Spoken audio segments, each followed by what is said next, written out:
Sean East can shoot, Zeus Carralero can pass, and Nick Honor, well, he's basically Stephen Curry now. This and more overreactions from a really fun opening night at Mizzou Arena coming up right now on Locked On Mizzou. You are Locked On Mizzou, your daily podcast on the Missouri Tigers, part of the Locked On Podcast Network, your team every day.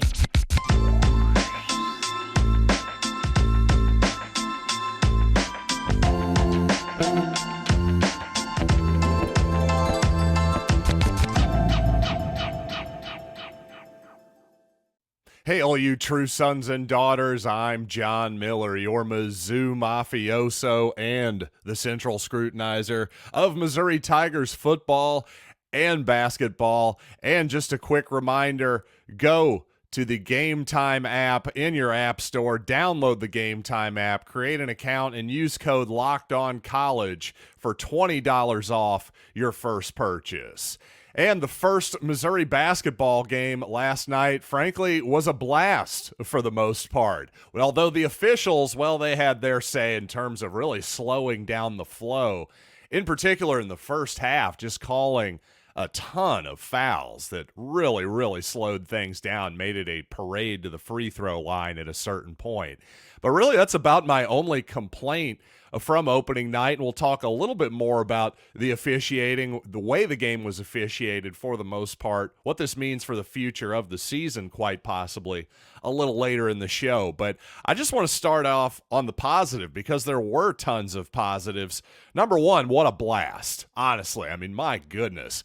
You almost forgot how much fun watching a Dennis Gates team play basketball is, especially with the type of depth, quality depth that this Missouri team appears to have. And by the way, just for some quick perspective, if you had some complaints maybe about the defense, that sort of thing, hey, that's legitimate. I have some worries about the perimeter defense for the Tigers at a certain point. But just for some perspective, James Madison beat number 4 Michigan State yesterday. So I'd say, yes, that was a pretty good start for your Missouri Tigers. And Gabe DeArmond had an interesting post-game comment that I both agreed with and disagreed with. He said the Tigers don't have a surefire star like Kobe Brown this year, but they've got a whole bunch of guys who could be the star on any given night. Now, the latter part of that statement, the second half, that Missouri has a bunch of guys who could be the star on any given night, I think that's absolutely accurate. I think we saw a lot of proof of that last night.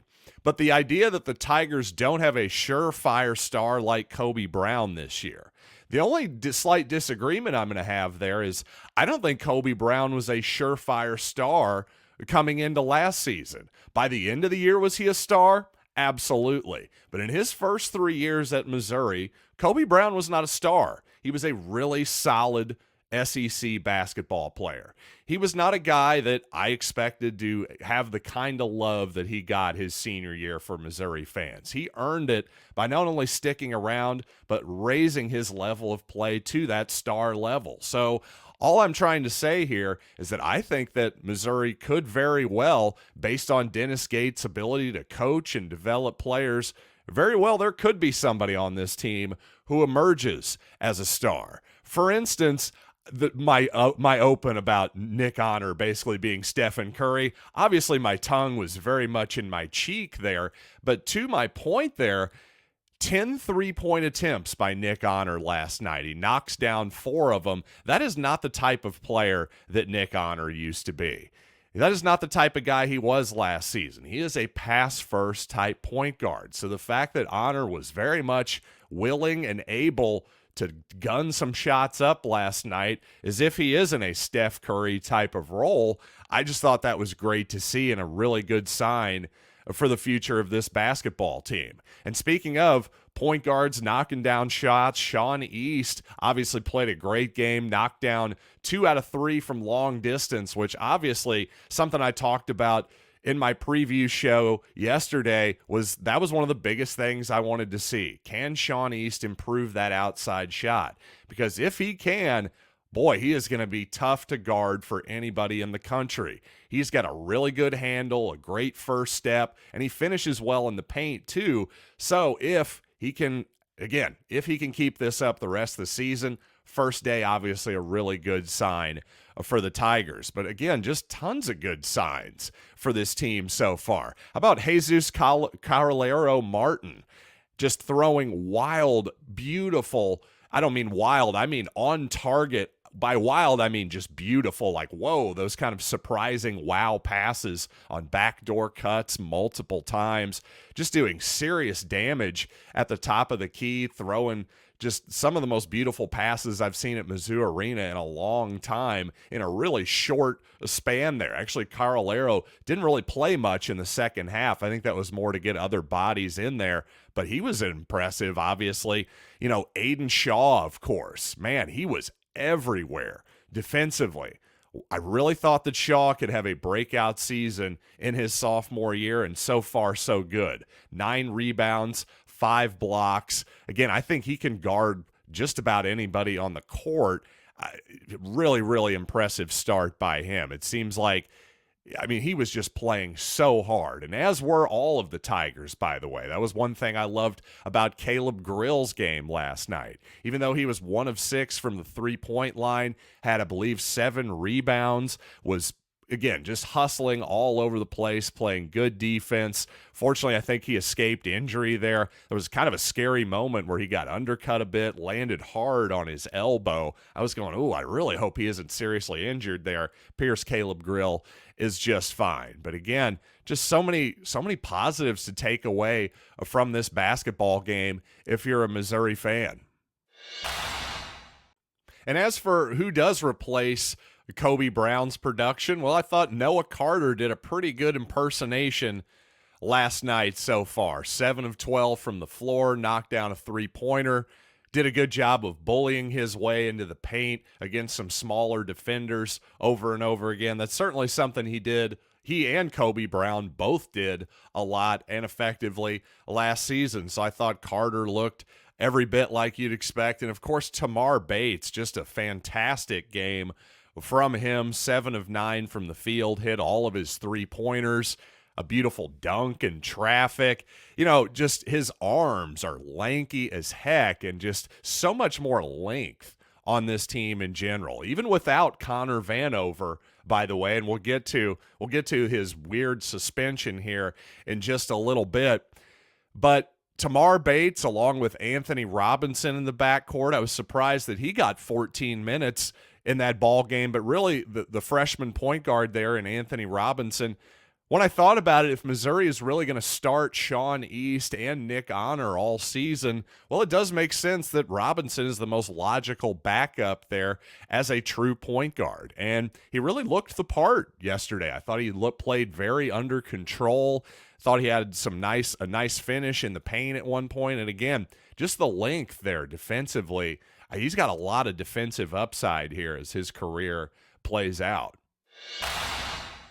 And it really is too bad that Missouri fans didn't get to see their first look at Connor Vanover last night because of what I would call a completely and utterly antiquated rule on the NCAA's part. I mean, this is really one of the stupidest things I've ever heard in my entire life. So let's talk about Vanover's suspension. But you know what? First, I do want to tell you about FanDuel because it's the NFL season, and with FanDuel, there's no better way to score early with the NFL than FanDuel, America's number one sportsbook. Right now, new customers get $150 in bonus bets with any winning $5 moneyline bet.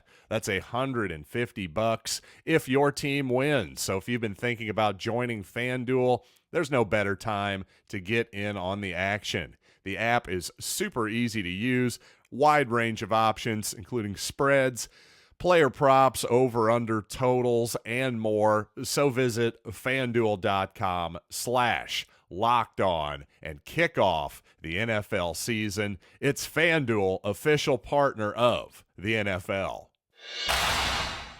So first of all, on Connor Vanover's suspension by the NCAA, Number one, the timing was less than ideal for Missouri. Just, a couple hours before the game, we got word of this. I don't know, perhaps Missouri knew a little bit before that, but obviously this has come as a surprise to the Missouri program as well as all of the fans. How in the world, it's not as though that Connor Vanover participating in the Portsmouth Invitational Tournament was a secret. It's not as though the NCAA just found out about this or something.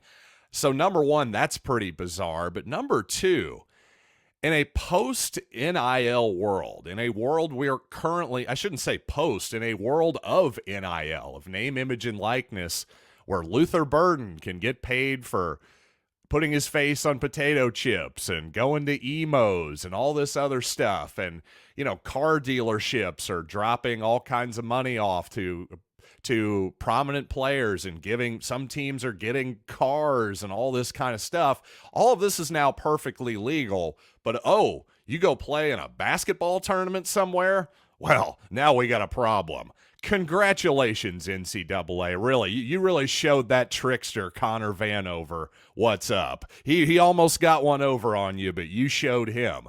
Unlike, I guess, Bill Self. I know I'm a Missouri fan bringing up Bill Self. All he gets is a self-imposed 4-game suspension at the beginning of this year for essentially trying to buy Zion Williamson a few years ago, allegedly. I mean, what in the world are we talking about here? Connor Vanover needs to be punished because what exactly? He was trying to get his name out there to test the waters for the possible NBA draft, that kind of deal. What in God's name are we talking about here? This whole idea, by the way, of professionalism versus amateurism in sports, it's a really, really old, again, talk about something that is out of date. This entire concept is out of date. And if you think about like European soccer, for instance, where Real Madrid or whoever it is, Manchester United, they have youth club squads, that type of thing. There is no, it's all just sort of under one umbrella. There's not, well, you're amateur or you're pro. And this whole thing goes back to college football back in the 1800s when it was played by, the richest people in the country were the only people who went to college. That's why Harvard and Yale were the ones who won the national championships back in the day.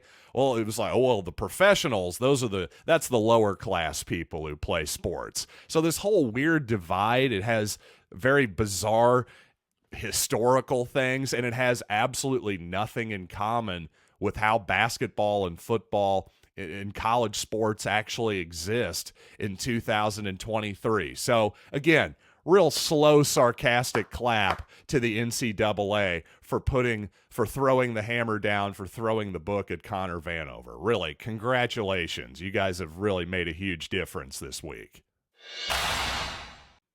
Now, I had a lot of people remark about yesterday's game that the officiating was terrible, essentially. People really were upset with the referees, and I understood the complaint, but I will disagree slightly, and I wouldn't say the officiating was necessarily bad. Now, it was bad from a visual perspective, from a game flow perspective. If you don't like a free throw parade, then yes, it was bad. But I think that this is actually what the officials were told to do by the NCAA.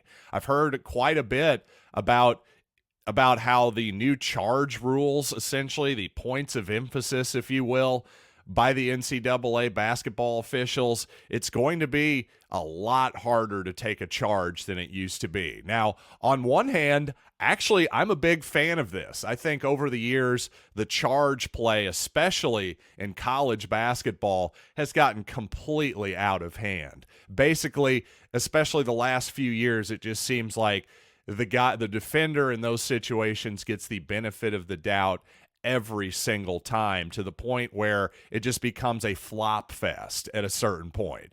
So on that level, I actually appreciate what the NCAA is trying to do here. However, I think what we saw yesterday is the complete inability to take a charge. I saw one charge called yesterday that I can recall. I don't have the exact stats for you here. I wasn't taking notes on that particular thing. But Aidan Shaw got a charge, and I was noticing, I'm like, I've watched a lot of college basketball over the years. This is unusual. And to me, if you're going to not let the defense have the same charge ability that they've had before, great. That's fine. But at the same time, I just don't think you can call it as close on the perimeter in terms of contact like was done yesterday. I think you have to give up a little something back to the defense. And to me, that means you got to let a little bit of hand checking come back, a little bit more contact on the perimeter, because I just don't know how anybody's going to be able to play perimeter defense with how that game was called yesterday. Now, this could just be early season college basketball. I've seen this movie before where there are points of emphasis that are thrown out to the officials early in the season, and they go with it early in the season. But by the time conference play rolls around into January, it's kind of back to how the game has always been called, or at least has been called in recent years. So I'll kind of believe it when I see it, but certainly the way the game is officiated is really going to be something to monitor throughout all of college basketball here in the month of November. And I will say, Dennis Gates in this opening ball game really stretching the limits, I would say, of his malleable roster in some ways, playing 12 guys in the ball game. I've got to think that probably tightens down a little bit into a little bit more of a realistic rotation against Memphis, though I'm not sure how seriously Coach Gates is going to take the second basketball game of the year. Now, when I say seriously, what I'm saying is obviously Coach Gates is going to try to win this ball game. I'm just saying I can tell that Dennis Gates likes to experiment in the early part of the season. I think that's fair to say in year two here. So I'm just going to be curious to see how tight his rotation here is on Friday night. But you know what? Regardless, on Friday night against Memphis, you're going to need some tickets, and I get it. You probably have procrastinated. I got the solution for you. It's called Game Time. You got to download the Game Time app today because they are truly the easiest place to get last-minute tickets. If you open up the app right now, actually, tickets are starting to creep up a little bit for the Memphis game. I think people are very excited for that ball game, so you probably want to get your tickets now. Well, I've got great news for you. Not only do you need to download the Game Time app, create an account, and use code LOCKEDONCOLLEGE. When you do, you'll get $20 off your first purchase. So, how about free $20 from yours truly? Terms apply. Again, create an account and redeem code LOCKEDONCOLLEGE for $20 off your first purchase. Download Game Time today. Last minute tickets, lowest price guaranteed. And after the Arkansas Pine Bluff game, Dennis Gates said, "You thought we were deep today? Well, we didn't play two guys with elite experience." And of course, he was referring to Connor Vanover, but also John Tunjay as well, the Colorado State transfer.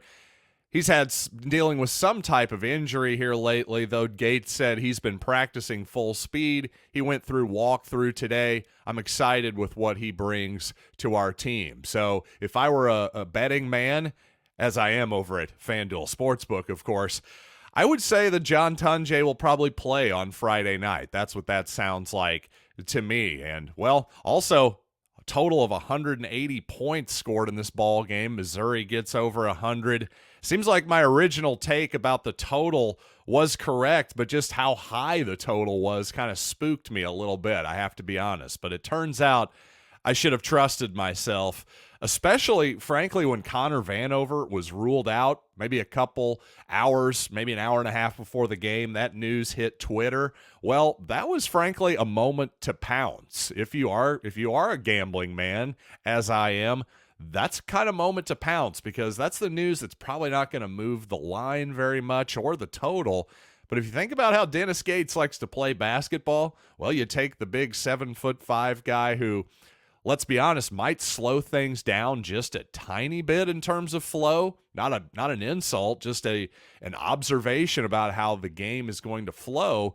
That was an opportunity to go, I think Missouri is going to play at hyper speed in this basketball game. And finally, one more piece of basketball news, although not related to this year's Missouri squad. A lot of people curious about Jaden Quaintance. Any news on the talented 16-year-old five-star prospect? Just a real talented big guy, about 6'9", just agile and athletic as can be.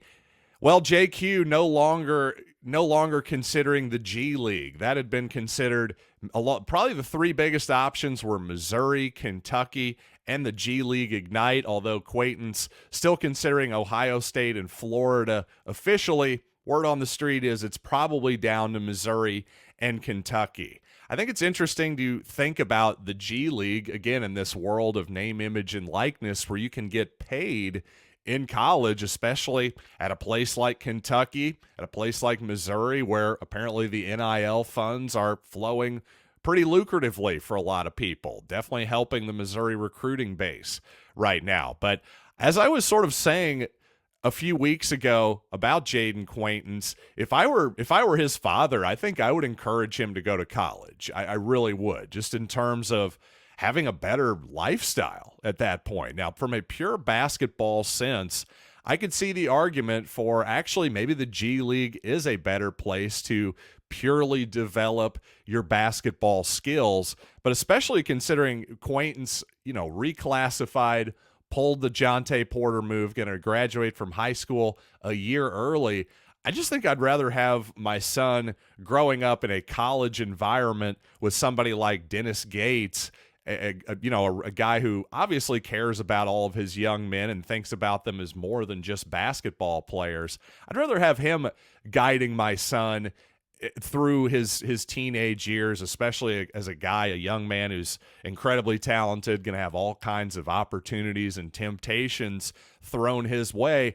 And it also would just be, frankly, more fun to go to college in a world where you're getting paid six figures, perhaps more, by the way, to go to college and play basketball. How is that not a better option than kind of being on the immediate grind of the G League and going through, I don't know, El Paso, Texas, and Peoria, Illinois, and, places that are fine towns, whatever, but it's not exactly the Grove in Ole Miss. It's not exactly the Quad on a beautiful day at the University of Missouri. You know what I'm saying? It's fun to go to college. It's fun to grow up. It's a great place to grow up, all that kind of thing. To me, I just think the NIL, if this had been around when the G League had started its push, I wonder if the NBA had even bothered, because if I can go to college and get paid, I really don't see any reason why I would go to the G League. It seems like Jaden Quaintance may have come to that conclusion as well. So hopefully that pays off for Missouri, because whoever gets his services, it sounds like for sure he's going to be there for 2 seasons. Again, because he pulled the Jonte Porter, graduated early, the NBA still has its one and done rule in effect, so Quaintance would be here for a couple years. So no real new news in terms of which way he's leaning between Missouri and Kentucky, but we do know that the G League is out. So thanks for joining me as always. Hopefully you've enjoyed this 100% basketball edition of Locked On Mizzou. Of course, tons of football lately, but hey, hoops has started, and I am excited beyond belief. I love Missouri basketball, and considering the type of basketball we've seen here last year, and just through one game, I'm already on board the Dennis Gates bandwagon real hard once again. So plenty of basketball talk and football talk coming your way. Tomorrow on the show, we're going to talk, of course, about Missouri and Tennessee, get into that.